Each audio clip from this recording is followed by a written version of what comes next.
was just fed up with it. I'm like, you're fired.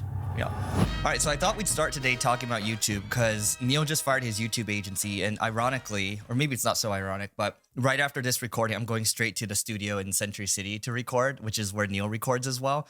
And I'm enjoying my YouTube right now, but I'm very appreciative that Neil spent this money on his YouTube agency because we took a lot of inspiration from what they do. And it's a lot of it's working for our stuff, but we're doing it in our own way, which I'll talk about in a second. But why'd you fire your YouTube agency? Yeah. So Eric knew me going into this that there was a chance that I wouldn't end up working with them for a long time.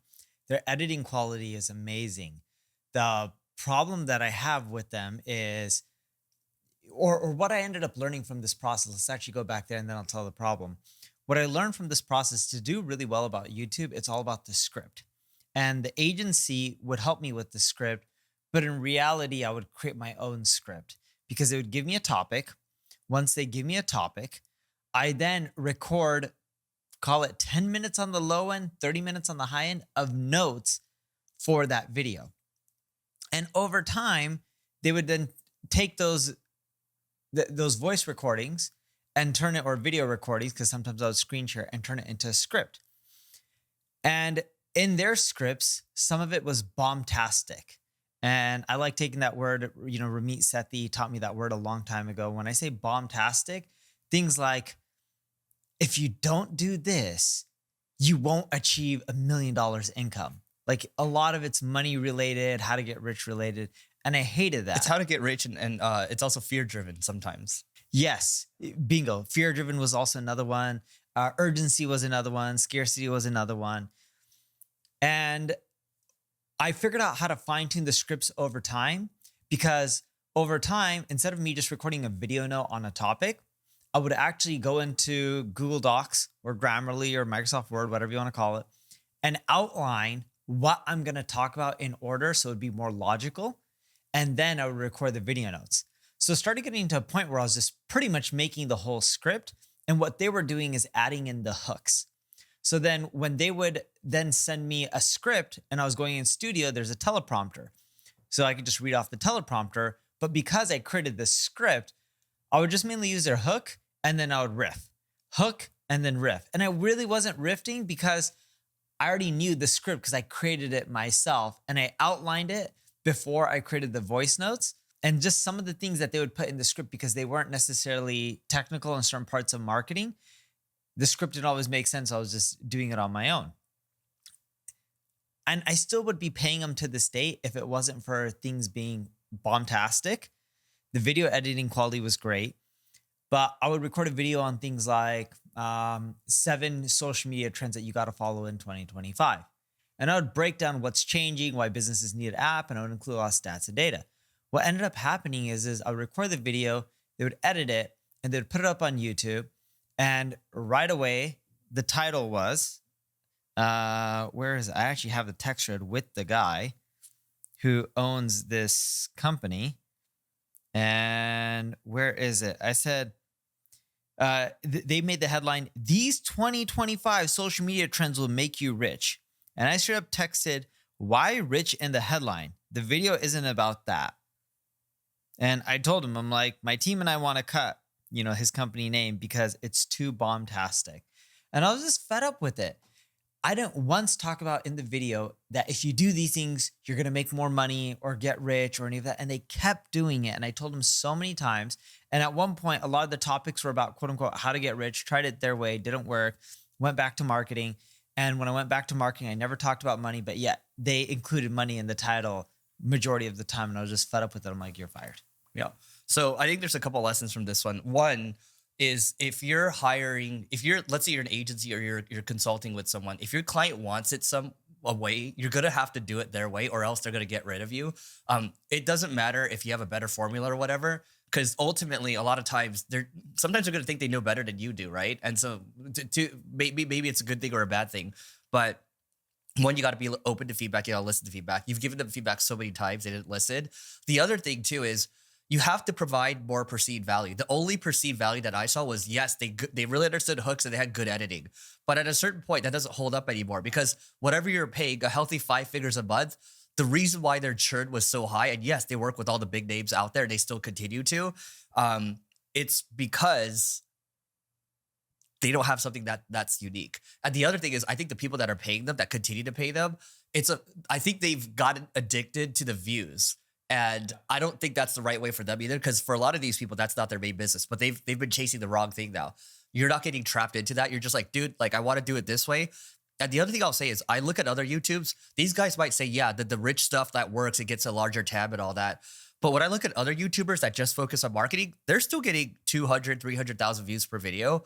And that's what we're saying. Like, there are examples of that. And I remember when I talked to this guy on the phone, he's like, oh, no, you got to show me some examples. I pulled up literally 5 examples that I showed with links. I literally screen shared with him. And he's like, oh, yeah, we just do it this way or whatever. I'm like, dude, this guy's not going to listen. So I'm like, well, at least Neil's going to work with him. So I'll see how it goes. And I knew 99% chance you're going to churn. So, Yes. yeah. And you knew too, because you're like, hey, like, I'll leave it at that. No, and before Eric even hired him, because he knew I was talking to him, I told him straight up, I'm like, dude, save your money. Let me go through it first. And I'll let you know what I learn and don't learn, and then go from there. And I ended up breaking down the learnings to you, right? I think early on, I ended up breaking down the process and stuff. And we're just like, oh, cool. So the reason this works is we just pretty much have to put in the majority of our own time to script. It has nothing to do with the agency doing everything for you. It is really for YouTube and social to do well. Eric and I were started putting in a lot of our own energy to make it work versus just outsourcing. That was the biggest takeaway I would say that I got from paying them money. The editing quality, I'm assuming you agree, is amazing. They do some of the best editing work for YouTube, but high quality editing doesn't guarantee views. I can do a topic on something that's really gnarly of a topic like AI in marketing or Google, IO and their event. And I bet you if I just screen shared and broke things down, I would get more views without the fancy editing. Yep. So, and interesting enough, that's where we're transitioning to. So I might, when I go over there today, I might do an intro, but then I'm going to go home and record a screen share and it's going to just do the screen share. Because the thing is, someone on the team called it out too. When you and I are teaching at a conference, for example, or doing a webinar, we're kind of just teaching and it comes off very natural and people like that. And I see a lot of people doing that on YouTube and that's going to work. But I do want to give them some credit though, because some of the things you told me that we've adopted. So literally we just looked at your editing style and our team just started copying it. So it might be like 80% there. It's not 100% there. Yeah. It's good enough though. The other thing I'll say is I copied you on the Loom thing, right? So you're like, oh, like I just record a 10 to 30 minute Loom. I literally do the same thing and that comes up with the outlines and that helps a lot. And I didn't use a teleprompter, never used a teleprompter before. I think, no, we tried to do that in the office and I just never really followed it. But now I use a teleprompter and it's just the bullets, right? And I kind of riff off of those, which is what you and I are used to anyway. So I do want to give credit there. Yes, the hooks matter. And yes, we try to put it to the next video. We try to have open loops as well and all that. But again, at a certain point, like if there's not monthly recurring value, they don't deserve monthly recurring revenue. So I think what you paid was like good up to a certain point, but if you're not getting much more, it's time to go. Yeah, and I don't want to keep spending $25,800 a month. Like that's a lot of cash. Yeah. And especially when I'm doing a lot of work and people aren't following my instructions. My biggest pet peeve, and they'd never adapted on this one, was for me to communicate with them, I was required to use Slack. So let's say if there was a new video for me to edit, they would post it in Slack and they wouldn't email me. So I'd tell them, hey, why don't you guys just email me? They would say, this is not the way we communicate with our team and our people. So you need to communicate with us on Slack. How about I just stop paying you $26,000 a month? Yeah. And I'm like, wait. I'm like, and then when I was asking him who they work with, it's not really large corporations. And my feedback to them is I was like, and I'm not saying we're a large corporation, but my feedback was, if you're not willing to communicate with email and the general business communication methods that companies are used to, you're not going to land larger corporations because we all use email. Yes, there's Slack for communication, but putting in there, hey, there's a new video for you to check out and slacking that instead of willing to email that. And this is like, dude, why can't you just send an email? That goes back to customer service again, because when I think about Carrot, like there's one customer in there that's paying us each month right now, and they don't use Slack at all. And we're okay with that. Some prefer WhatsApp, some use Slack or whatever, and then some just want email. And that's okay, because that's how they prefer to communicate. And sometimes client wants things to like, you're here to serve the client at the end of the day. Yeah. And if you're not willing to adapt, I think this is why I didn't want to work with this guy. When he originally started the company, like 4 or 5, he showed me a communication thread. And I basically I didn't think it was worth it, right? And I think it was like a culmination of these things where I just like, yeah, this doesn't make sense. So thank you for giving me the download. But I will say though, the way we're doing it now, our videos probably get anywhere from 5 to 7 times more views. And then when we do pop, sometimes we'll have one that pops off. Like we had one that popped off recently, 130,000 views or so. And then you have some that like did really like 500,000 views or so. But the ones that popped off for us, they're not necessarily the ones that drive good leads. They might drive a lot of leads, but when I look at the leads that come through like YouTube or whatever, they're not nearly as strong as the ones that come through LinkedIn. So I agree with that. If I had to pick the best thing that I got from these guys, and this was something I never did and I should have done, we never turned on YouTube ads. Never cared to. why would you turn YouTube ads on? They just by default turned them on. And I don't know why. It didn't really affect the views in a positive or a negative way. So they turned on YouTube ads. And Oh, you mean for your monetization so you can get more views, right? Is that what you mean? yes, but what we found is when you turn on YouTube ads, you don't necessarily get more views or less. We think, I don't have any definitive data on this. I think it stays roughly the same. You would think that for YouTube, it benefits them to promote ones with ads turned on because they make more money. But again, I have no definitive proof. Is it on now? It's still on, and it paid for some of the costs. And I was like, oh yeah, we should just keep on the YouTube ads. Yeah, it pays for your content team, your content. It pays for the content team, so that way at least we don't lose any money on. And don't get me wrong, I will say like we have gotten some good leads on the YouTube side, especially for Carrot or ClickFlow.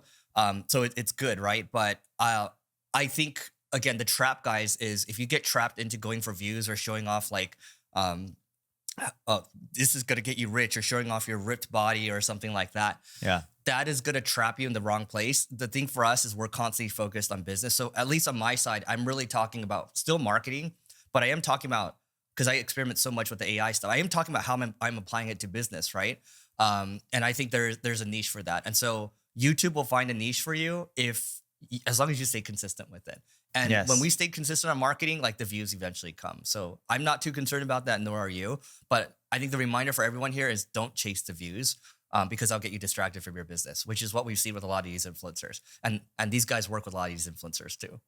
Yes. The other thing I learned from YouTube monetization is there's very little to no revenue in shorts. Doesn't matter how many views you get, the ad revenue just sucks.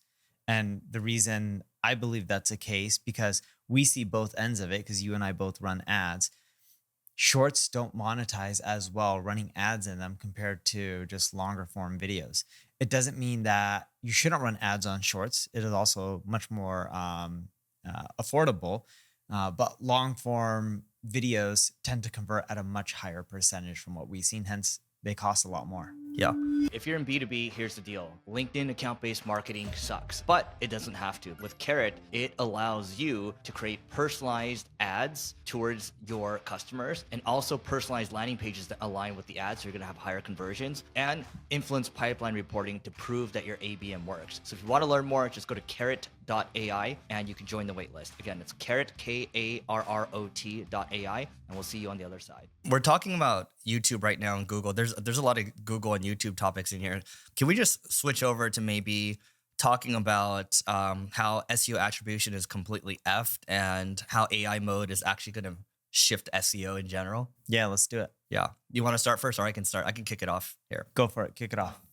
I actually watched that Sundar interview with David Freeberg from All In. Did you listen to that one? I did not. Okay, so it's pretty good. Like basically, Freeberg from the All In podcast is pushing Sundar, the CEO of Google, and they both started at Google at the same time, except Sundar became CEO, and then Freeberg became a successful investor and a podcaster. But An entrepreneur. yeah, both very successful, and Freeberg kind of positioned this as, hey, there's this AI dilemma for you guys right now. And then Sundar's like, I don't see it as a dilemma. I see it as an opportunity. And this is before they launched all the things they launched this week with AI mode and all that. And so what he called out was that he said that the main thing is this innovator's dilemma thing, right? Because they have this cash cow that's printing all this money right now. And so you can't necessarily shift everything, even though Gemini has some of the best models out there, especially for coding. And then this week, what happened was that Google launched a bunch of things, but AI mode is the thing that sticks out. It's like basically like an LLM that you log. It's like using a Gemini. It's like using a ChatGPT or whatever. That's what you're gonna the default it's going to become the default search experience. It's not default yet. So the thing I want to call out here is the innovator's dilemma is, at what point do you switch it to this new thing to not disrupt your cache cow? And I think what they're doing, which is smart of them, is they're turning this AI mode on, but it's not default. And then they're going to look at all the data and figure out when it's time to kind of shift more there because they're seeing behavior shift a lot more. They are seeing, though, a lot more. You and I are probably asking a lot more questions now. You would agree with that, right? I might ask on Google and then I might switch to ChatGPT or whatever. I don't know if you saw this. You watch CNBC a lot, but did you just see the Cloudflare CEO discuss how the visitors per scrapes has changed over time? Visitors per scrape? Yeah. So anytime Google crawls, it's scraping a page, right? So it used to be for one website visitors, there were 2 scrapes per Google search. Okay. And then it shifted to 1 in 6. Okay. So every 6 scrapes, you get 1 visitor. Okay. This was like a couple months ago, maybe 6 months ago or so. Now it's every 15 scrapes, there's 1 visitor, right? And not only that, I'll give you one more before we go into it. OpenAI was 1 in 250. Every 250 results, you get 1 visitor to a website. Now it's 1 in 1,500. And that's for OpenAI. So you're talking about one's for Google, one's for OpenAI. Yeah. So Google is 1 to 15. OpenAI is now, for every visitor they drive, they scrape a website 1,500 times. Yeah. Wow, I did not realize that. So it's like a couple of things. I think SEO attribution is completely effed, and I think website traffic is going to continue to be toast over time. Yeah, when I look at the data, because we looked at AI overviews and how it's affecting traffic, we saw traffic declines in both B2B and B2C. But what was interesting in B2B, we actually saw a slight increase in revenue. B2C, we saw a slight decrease in revenue. Now, there could be external factors like tariffs or economic conditions or algorithm updates that can affect traffic. But from a revenue standpoint, what we're seeing is a lot of the traffic that websites would have got, it's traffic that never really drove any revenue in the first place. If you look at how most people are searching, and Google talked a little about this, there's a great Search Engine Journal article on it as well. Users are typing in longer and longer tail search queries. Most of them are question-based. So it used to be before roughly 8% of Google search queries were questions. I don't know what the percentage is these days, but it must be a much, much larger number because you can ask anything. And I was with a buddy who is visiting from Seattle, hedge fund guy. And, him and I were talking 2 days ago in person. And as we were walking, we were talking about Apple stock. And if you look at Apple stock, I believe the number is roughly, today there's some news. Trump made an announcement that Apple should be tariffed more, their product should. So it's causing their stock to go down. But generally speaking, the last time I looked at it, if you exclude today, Apple's stock, their company, in the last 3 years, the revenue has pretty much been flat. Profit's been roughly the same. So the company's not growing. Stock's gone up 40%. So I was telling my buddy this, who's a hedge fund guy, and he's just like, well, one of the reasons is share buybacks. Now, they haven't brought back 40% of the shares, but right away, he asked Grok while we were walking, hey, Grok, what percent of, or how many shares has Apple bought back each year for the last 10 years? And it just mapped it all out. And he's like, oh, look, it was, I think the number was like 21, 22, or 23 million shares that they eventually had, call it roughly 10 years ago, to the most recent numbers they're now at 14 point something million or billion shares. I bet you Buffett influenced that a little bit. Yeah, probably. But when you look at it from that perspective, dude, the shares are just getting bought back. And those weren't all buybacks in the last 3 years. But that's an example of a search that we now can easily run, where that data, when you have done a Google search, it is very hard to get that from the exact web page. They're getting it from so many different sources to get you the exact answer. And that works out really well for a consumer. But that's not a search that would really generate any revenue for anyone. And we're seeing AI impact those kind of searches when we look at navigational and transactional searches. And I have a chart on my Twitter on this. There's really not that many transactional searches that are happening on OpenAI percentage-wise.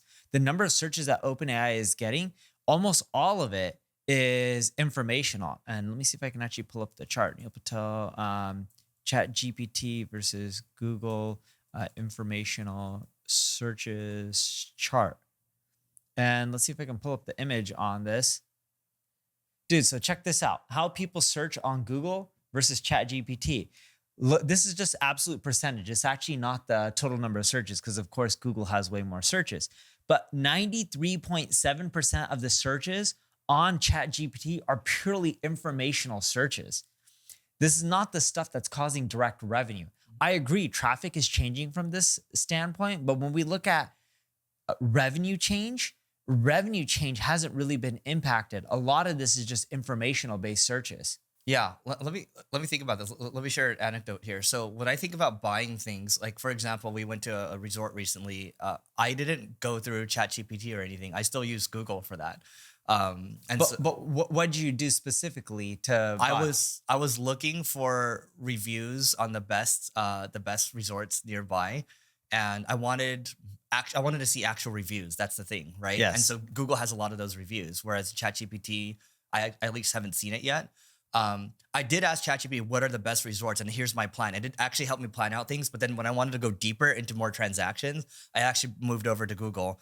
And that's just one anecdote. I'm not saying I'm right or wrong, but I think what we can agree on is that the way we're behaving is changing. Because the whole, like, by the way, 1 and 2, and then 1 and 6, and then 1 and 15 now. I think people are just asking more questions now. Yes. Because even when I was walking to the office yesterday, I was like using my ChatGPT for a CFO, and then I was using it for health, and I was using it for like, and then as I was about to walk into the door, I was like, man, I just did things that would have cost me hundreds or thousands of dollars, and I did it in minutes. And I think what's happening is we're just asking more questions because we're all getting smarter.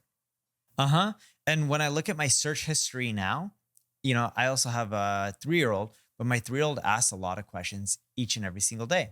I don't use ChatGPT for it. I use Google because Google has AI overviews. And he has questions like, what's the bite force of a megalodon versus a great white shark? How does he know what bite force is at 3 years old? I don't know. My God. And then how much weight can a camel carry on its back versus a donkey? And he wants to compare. How much can a polar bear lift versus a grizzly bear? No joke. He has like 30 to 40 of these questions a day. I probably do like 15 to 20 of them. My wife probably does another 15 to 20. This is daily. Yeah. All right. And then I also have a lot more questions too, just generally speaking, like in life.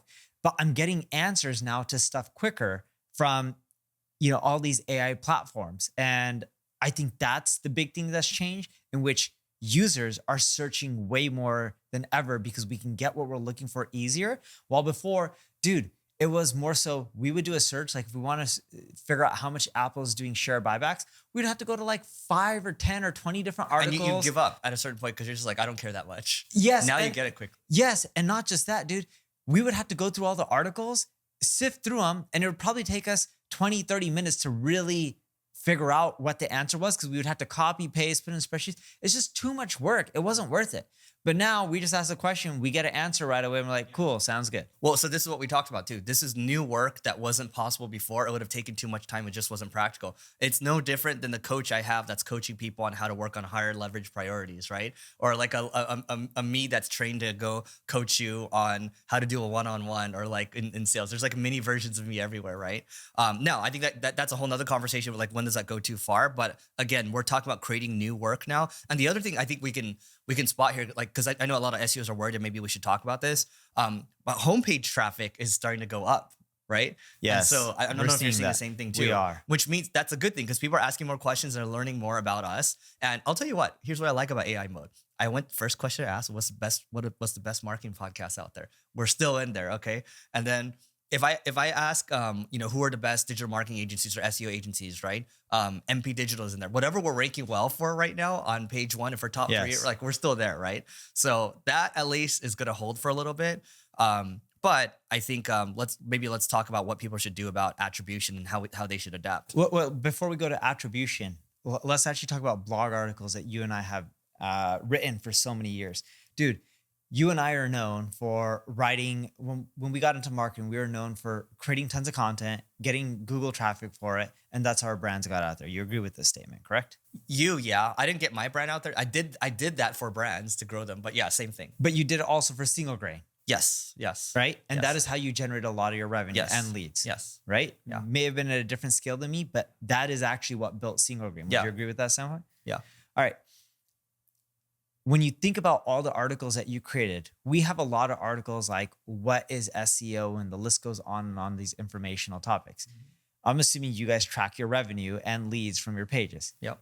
Did you really close a lot of revenue from those informational? Never. And those are all tanking now. A lot of those are taken by AI. Yeah. Totally agree with that. When we went back into our CRM, because we see in Salesforce where we're getting leads from, like what exact page, and what's driving revenue. I understand that there's attribution stuff, and we'll get into that in a little bit. But most of those pieces of content that are being affected by AI, I still think it's worth creating those articles because it gets your brand out there and you're getting cited, and it's also helping you be seen more as authority. But those kind of pieces of content never really drove us revenue in the first place. And when I look at our traffic, our SEO traffic, and a lot of this was deliberate, not all of it. There was some algorithm updates, but a lot of it was deliberate. Our traffic has gone down, I don't know the exact number, let's call it 4, 5, 6x organic over the years. But our RFP count, and I've talked about this on this podcast, in 2023, just in the United States, we had 16 RFPs. 2024, we had 25. I haven't looked at the 2025 numbers. We're March or May 23rd as of recording this podcast. But the last time I checked, we were at 22 or 23 RFPs just in the United States alone. So how is it that our informational traffic is going down, but yet we're getting more larger companies hitting us up? And when we look at each RFP, not only are we getting more, but the average dollar size that each RFP is coming for is actually larger than each year prior. So we're growing in not only the number of RFPs, but the RFPs are starting to grow in size, where we're getting a lot more RFPs coming in our door that are $1 million+ deals from day one. And some of them are even $3-4 million deals from day one. Yeah. So what do you think it is? I think it is getting known for specifically what you do. We started focusing more on commercial and transactional related queries, and our marketing started getting very specific to helping large businesses solve very, not just technical, but very challenging business problems in today's environment. For example, how do you expand your marketing into multiple countries and languages before you have people on the ground? Like, what are the strategies, the tactics? How do you implement it when a corporation will say, hey, I'm going to come up with a company name like Adyen. All right. We want to go after Thailand. We don't generate really much revenue in Thailand from businesses there who are looking for payment processing. For us to build a team out there, it's going to be expensive and the ROI is not going to be worth it for us. But how do we go and expand to all these regions that are up and coming, Indonesia, Thailand, etc., and get traction there, and then start building teams in those areas? And they can't just go and say, let's go hire tons of agencies to do it for us, because that's expensive as well. They have some budget, but they don't have tons of budget. And when we started working on solving these problems for corporations and talking about this, from our webinars to speeches, to blog articles, that kind of stuff drove a lot of revenue for us, but it doesn't drive tons of traffic. Yeah. I think so. Maybe we should talk about the website traffic piece is toast and what we're doing about it, which is kind of what we're doing right now. Then we can talk about attribution. I wouldn't say that the website traffic is toast. I think it's changing. You're not getting as much top of funnel clicks, but you're still getting a lot of traffic to a website that's more bottom of I funnel. like saying toast because it's a good headline. Oh, okay. Man, that's what was said by CNBC by the Cloudflare. The website traffic is toast. That's why I put it in here. So it's not. So the way I break it down to people is like it's like a cigar butt business. It's going to continue to decline over time, but it's still viable, right? And it's not to say, oh, we should just throw it away and we should just abandon it as SEOs. I think what we should think about is, okay, the what is traffic or the what is content that we've created, that was always good for top of funnel and generating links. Like the what is stuff is good for links, right? Like it's people like linking to the top result, and then just kind of compounds on itself, right? And that's how you build links, or one way that you build links. But the other thing too is that we've been talking about quite a bit is this search everywhere optimization approach, where you can't just focus on SEO, or else you are going to be toast. One, you have to do good work, right? Yeah. If you do good work, people talk about it. That's the easiest thing. It's always like, oh, Neil, who's a dentist that you use? Or like if I have eye problems, I go to my friend who used to be a nurse and owns a bunch of like healthcare business. Oh, what's the best eye doctor, right? So word of mouth gets around. And the other thing too is people just want reliability, because people change jobs, and they'll follow you around if you do, because it's just easier to pick someone that they worked with in the past, right? And so people forget about that. They think it's all about marketing. No, but like if you do good work, that's also marketing itself. So focus on doing good work, but also diversify your traffic, because if you think it's still the same SEO game 15 years ago, it's not, because these are the people that are complaining the most on Twitter. It's just like, oh, it's so difficult now. It's so hard. It's like, no, it's just changed. And you just continue to reviews to change. And that's why you're so bitter. Yep. Yeah. All right. We will see you tomorrow. Please don't forget to rate, view, and subscribe.